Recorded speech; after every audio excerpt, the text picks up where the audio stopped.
ngo noneho ngo nimumugumane ngo hanyuma twice abana be. Bavuze ngo twice abana be, undi aravuga ati se ubundi igiti ugikokoyeho amashami cyo waba ugisigiye iki cyo nacyo ushatse wagitema. Hanyuma babura uko babigenza, babyerekeza ari abagabo 5, ngira ngo ko harimo Viana na Ngerageze na Seyanga na Nzarubarongo uwo n'umuhungu wa Ngerageze, bose badushoreye na Viana. Turangije uko badutwaye, Seyanga aravuga ati giye noneho ikintu ngiye gukora, abantu ngiye kubatwara iwanjye.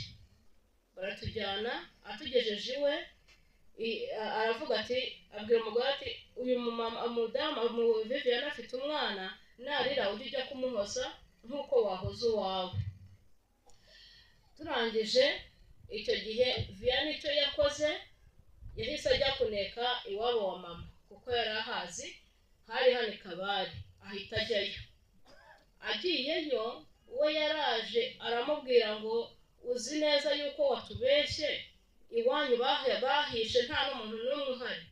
Aramubwira ngo n'abana bawe 2 batoya abo twageranye ahangaha baragiye bajya kwa sekuru basanga harahiye nta n'umuntu n'umwe uhari.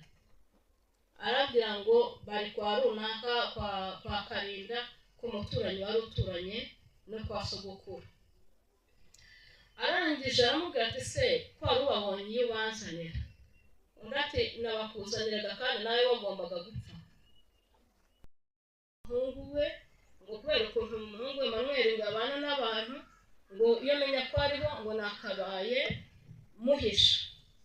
Haza undi nanone wo kwa Ntamuwe, arangije aravuga ngo Emmanuel twarabanye mu gihe cyangera mwira ahantu ari. Arangije bose tubura gica bananirwa kutwica, babura n'icyo badukorera.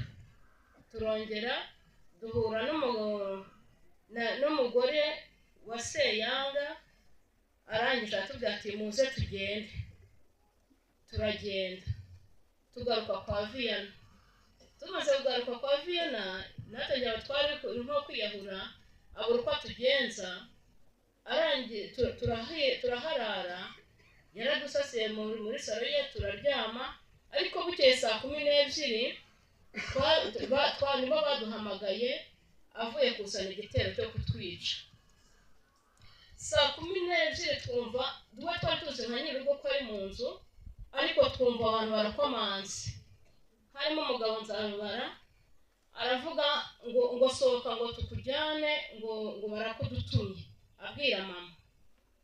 Babwiye ngo Nzarubara avuze ati ngo sohoka tukujyane ngo barakudutumye, ngo ni konsiyo batumye ngo bamujyane. Turangije turasohoka. Icyo mama yakoze, yarambwiye ati urabeho ibyacu birarangiye, ubwo tuzahurira mu ijuru. Yewe duko narinde ntabwo nigeze byakira, ahubwo ubwoba bwaranyishe, numva ndatenguwe.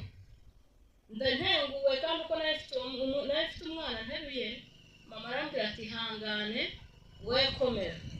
Arambwira ati kandi wowe uraza inyuma yanjye. Ntumbaze uko mama byamugendekeye, we ngo inyuma yarambwiye ngo yashakaga yuko we bamwica mbere yanjye atabireba, bakatwica we atarimo kubireba. Asohotse imbere, uko bari bahagaze ku murongo, izo ntambwe zahagaze ku murongo ziteze ko zitwica, yahereye ku wa mbere uri ku muryango aramusuhuza. Noneho washuhuje agatinya kumwica, ngira ngo iwashuhuje akigirayo, uwashuhuje akajya ku rundi ruhande. Bose noneho nanjye uwashuhuje nanjye nkagenda nkamusuhuza, bagacaho batuhunga. Barangije bamwe bati uyu mugore tumwice, abandi bati none twaba twikoze mu nda. Barangije baramubaza se iwanyu urahazi, urabizi ko bahari? Mama ati bashobora kuba bahari. Ati se nta makuru yawe ufite? Ati ntayo mfite. Arangije urambwira se wowe ureka? Ati ndi umuhutu. Irangamuntu yawe urihe? Arababwira ati se nananiwe no gutwara ingobyi y'umwana, nabashije gutwara irangamuntu? ikintu bakoze baravuze ngo tugende tujye iwawe tuyishake. Tugeze iwacu mu rugo dusanga inzu barazitwitse zose, indi nayo dusanga hari abagore bayiri hejuru barimo bayikubita bayisenya. Kandi ubwo bari batwitse niyo yari irimo ibyangombwa nyirizina. Turavuga inzu mwarayitwitse ntabwo nabibona. Baradushoreye baradutwaye, noneho baraduteragana, umwe ati turamwica, abandi bati turamwica. Hanyuma